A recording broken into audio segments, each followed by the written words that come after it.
Now today, finally, is the day for William Shatner. In a few hours, the actor, famous for playing Captain James T. Kirk in Star Trek, will boldly go where only a few men and women have ever been before. Space, or at least the very edge of it. Yes, he is 90 years old and he will officially become the oldest person ever to fly into orbit when he joins 3 others on board the Blue Origin's New Shepard rocket owned by the US billionaire Jeff Bezos. Our correspondent Sophie Long has been following the final preparations. I'm going up into space. I don't know how many people who can say that. It's life-changing in its way. Interest in space exploration has waned over the last few decades. The fact that William Shatner is making this journey has renewed some of that sense of wonder. There is an adventure in my life that I would not have had I not done this. And it looks like there's a great deal of curiosity about this fictional character, Captain Kirk, going into space. For those who've never watched an episode of Star Trek, here's why. Captain Kirk is possibly one of the most known, iconic, mythological characters in our sort of collective pop culture. And the idea that the man that portrayed this daring captain, pushing us to the limits of our knowledge and exploring the deepest frontiers of space, gets to go into space himself, it just makes me laugh. I wish William Shatner the best of luck on his voyage. It's reignited interest in space travel and also in the series that broke so many boundaries all those decades ago. In the original series, you had a black woman and an Asian American man in space during the civil rights movement. In these ways, Star Trek has always pushed a more progressive vision of inclusion. Whatever the conversation is at the time, it pushes that forward and it says, look at what we could do if we worked together. Over the years, Trekkers and Trekkies have found much to bond over, including their own language. I was hoping I might be able to learn a few phrases. Do you think that's a bit ambitious or not? I think if you have the desire, then we can make it happen. And as it happens, here and now, you have your very own personal Klingon language coach. How about, this might be a nice one. He's going to be a rocket man. So Hongor Nuvmoj. Hongor Nuvmoj. He's becoming a rocket man. Hongor. Hor. So say ga.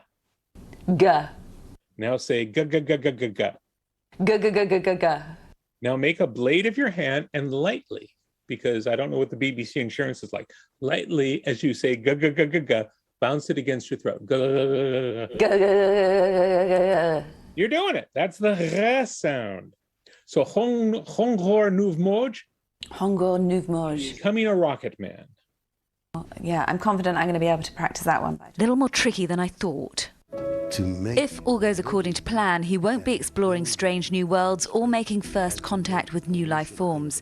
But William Shatner's historic flight to space will be extraordinary for science, for pop culture, for the future of space travel, and for him. We're just at the beginning, but how miraculous that beginning is, and how extraordinary it is to be part of that beginning.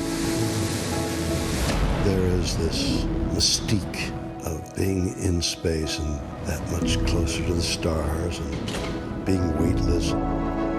I shall be entranced by the view of space. Sophie Long, BBC News, West Texas. There will be a lot of people very excited about this trip. Captain James T. Kirk actually goes to space. At the age of? 90. He is 90 years old. There's so many wonderful things about this story. And himself, William Shatner, is quite a character, to say the least. He's quite a character. And over the years, he's done all sorts of things. Music, he, of course, famous for Star Trek itself. Last time we spoke to him was 2016. Here on BBC Breakfast, he was talking to our entertainment correspondent, Colin Patterson. Have a listen.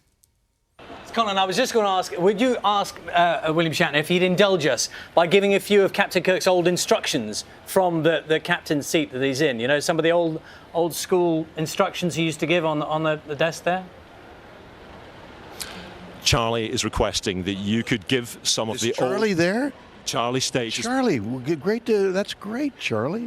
What are you doing there? Not here. He would love to get some of the old school instructions given from you to the bridge on BBC Breakfast. Okay, so first of all, cover your eyes. Like, here comes the alien. Oh, no. Do that, Charlie. Oh, no. Say, oh, no, Charlie. Oh, no. Oh, no. And then look up and say, it's going to eat me. And now fall down, Charlie. Great. Oh, it's a surreal moment. Colin, thank you. Thank you. And thank Mr. Shatner. It's fantastic seeing him. Oh. So that was when they'd recreated the Starship Enterprise's He's your bridge. friend, clearly. No, he's just one of those wonderful, delightful, eccentric characters. And they'd recreated the bridge of the Enterprise, his spaceship, and he was sitting in the captain's chair. Those that will remember those scenes very well. Obviously having the time of his life. Yeah.